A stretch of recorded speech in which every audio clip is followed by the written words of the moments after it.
চলুন আজকে সন্ধেবেলায় আজকে ছিল জগদ্ধাত্রী পুজো নবমীর দিন সন্ধেবেলায় আমরা সকলে মিলে বেরিয়েছিলাম ঠাকুর দেখতে। তো বেরোনোর সঙ্গে সঙ্গেই তো পড়ছিল ঝমঝম করে বৃষ্টি।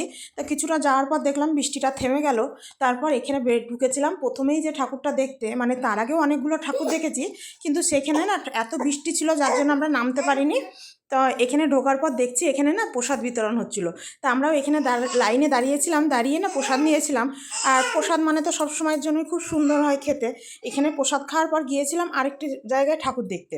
ওখান থেকে একটু প্রথমেরটা ছিল বাঘা যতীনের ঠাকুর, তারই সামনে আর একটা প্যান্ডেল হয়েছিল। তো এখানে প্যান্ডেলটাও হয়েছিল খুব সুন্দর। আর এটা একটা মন্দির ছিল, সেইখানে ঠাকুর দেখে দেখলাম প্রচণ্ড ভিড় এখানে।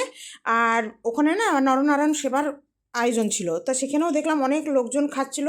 তো সেখান থেকে আমরা বেরিয়ে চলে এসে বাকি ঠাকুর দেখে আরেক জায়গায় দেখলাম লুচি পায়েস দিচ্ছে, সেখানেও আমরা প্রসাদ নিয়ে তারপর সবাই মিলে আবার ওখান থেকে আমরা বেরিয়ে পড়েছিলাম পরের ঠাকুর দেখার জন্য।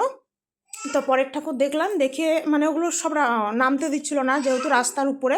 তারপর সবাই মিলে ঢুকেছিলাম মিয়মোড়ে ঢুকে কিছু কেক নিয়ে বাড়ি এসেছিলাম, কারণ আমার ছেলেও যায়নি, মেজদির ছোটো মেয়েটাও যায়নি, ওদের টিউশনি ছিল, ওরা পড়তে গিয়েছিল। তারপর ওদের জন্য কিছু কেক নিয়ে আর আমাদেরও কিছু খাবার দাবার নিয়ে আমরা চলে এসেছিলাম বাড়ি।